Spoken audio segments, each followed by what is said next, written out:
စာဘာနာမြက်ခင်းပြင်တွေကအစာကွင်းဆက်ရဲ့ထိန်ဆုံးမှာရှိတယ်လို့တင်စားရလောက်တယ်။ဒီအငတ်တွေကိုအမဲပြန်လိုက်တော့တောင်းပန်တော့မလိုတဲ့ကောင်တွေရှိပါသေးတယ်။သူကတော့ဆယ်ပြည်လောက်ရှိတဲ့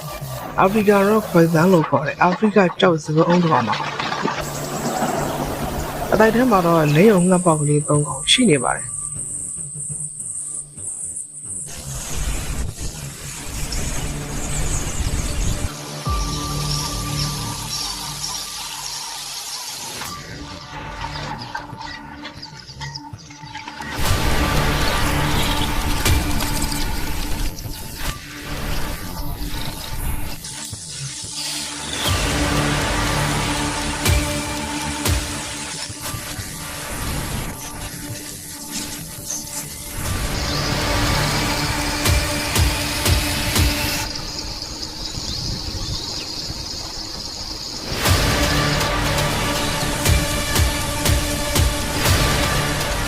ဒီဘုံငွေကြီးကတစ်တင်ပေါ်ကနေအတိုက်ထဲကိုသတိထားပြီးတက်သွားပါတယ်။အန်ဒရလာရာကိုသိနေပြီမပြန်တန်းနိုင်တဲ့ဒီငှက်ပေါက်ကလေးတွေအတွက်တော့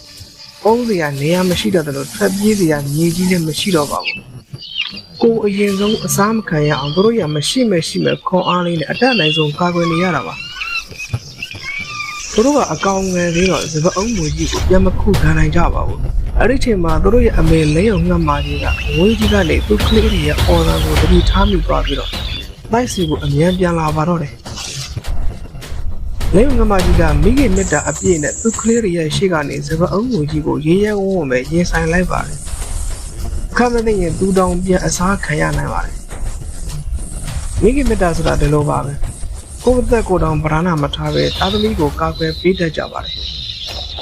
လူသားဖြစ်စေတရိษံဖြစ်စေမိခင်မေတ္တာဆိုတာကတော့အတူတူပါပဲ။တိုင်ဘက်ကတော့သူတပြန်ကိုယ်တပြန်အရန်ကိုပြင်းထန်နေပါတယ်။ဒီတိုင်ဘက်ကိုသစ်ပင်အောက်ကနေအားပေးနေတဲ့ပရိသတ်တွေလည်းရှိပါတယ်။အရှိမလိမ့်အောင်ငှက်မကြီးနဲ့စပအုံးမူကြီးကသူတပြန်ကိုယ်တပြန်ချနေတဲ့အချိန်နောက်မှာတော့ကံမကောင်းတဲ့ငှက်ပေါက်စားလေးတစ်ကောင်ကအတိုက်ထဲကနေအောက်ကိုပြုတ်ကျသွားပါတယ်။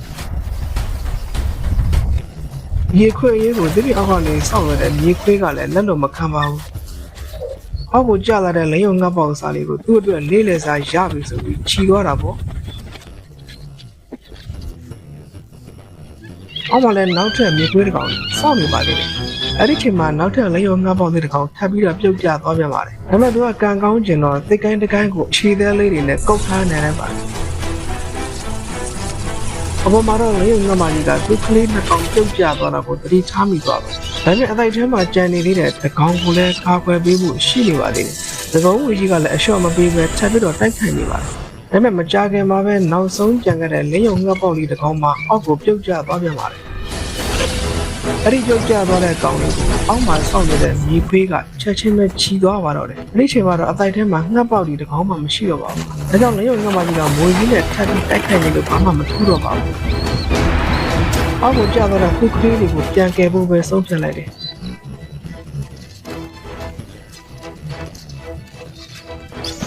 မြေခွေးစီကနေသူ့ကလေးကိုပြန်ကယ်ဖို့အတတ်နိုင်ဆုံးကြိုးစားပါတော့တယ်။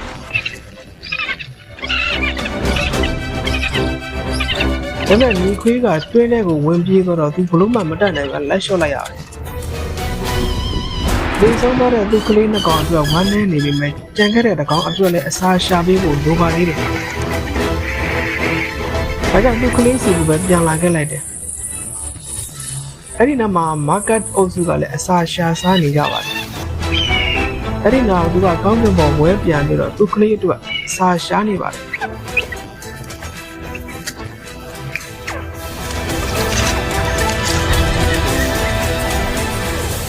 တိုးထဲကကင်းစော့တကောင်ကအဝန်းကြီးကိုအမြဲတမ်းစောင့်ကြည့်နေတတ်တယ်။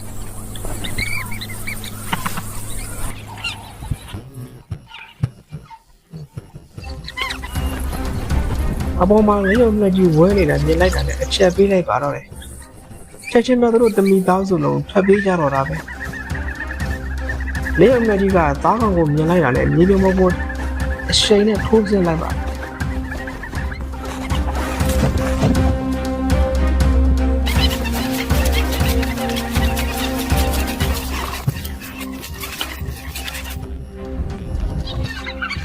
နောက်ဆုံးတော့ခြေလေးတွေကိုဖြန့်ကားပြီးတော့ market တစ်ကောင်ကိုအမိရဖမ်းနိုင်လိုက်တယ်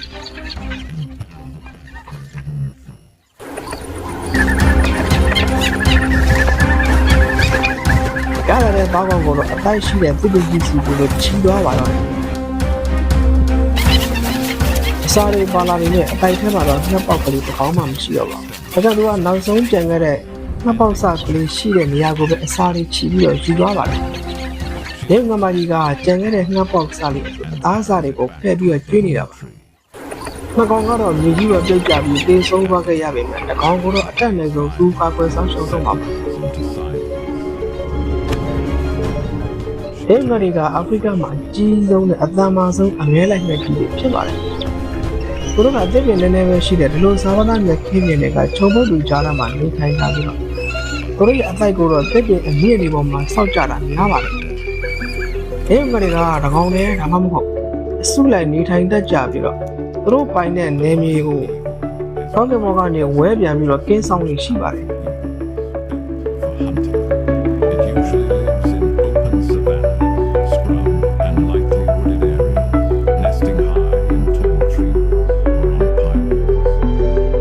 သူတို့ကသတ္တိရှိပြီးတော့ရရင်ရတယ်လို့အမြဲတမ်းတက်ကြပါတယ်သူတို့ကခါလာကိုအရွယ်အစားအရန်လည်းမကြီးလုံးအရန်လည်းမသေးလုံးနဲ့အလက်စားနဲ့တို့တဲ့သရဝါတွေကိုအဓိကဖမ်းယူစားတော့လေးရှိပါတယ်ခါတရီတခြားငှက်တွေအမြဲမလိုက်နိုင်တဲ့သားကောင်ကြီးတွေကိုပဲဖမ်းဆီးနိုင်ကြပါတယ်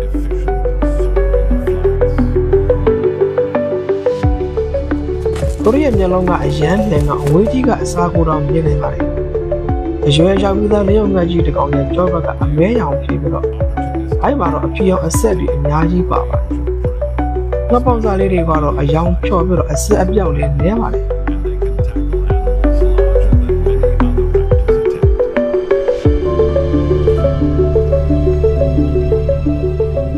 ဒီစင်ပွားမှာတော့သူတို့ကသစ်ပင်ပေါ်မှာနားနေတာဒါမှမဟုတ်တောင်းကင်မှာဝဲပြန်လာနေတဲ့အချိန်ကုန်လေးရှိပါတယ်။သူတို့ရဲ့ခြေသားတွေကလူတစ်ယောက်ရဲ့လက်ချောင်းအရွယ်လောက်ရှိပြီးတော့ဒီအားကလည်းအရန်ပြင်းပါတယ်။အားကောင်ရဲ့အယိုးနဲ့အသားကိုခဏလေးအတွင်းမှာပိုးပေါက်နိုင်လောက်အောင်သံမာရပြီးတော့တို့တဲ့ကြီးတဲ့အားကောင်ကိုပဲအမဲလိုက်နိုင်ကြပါတယ်။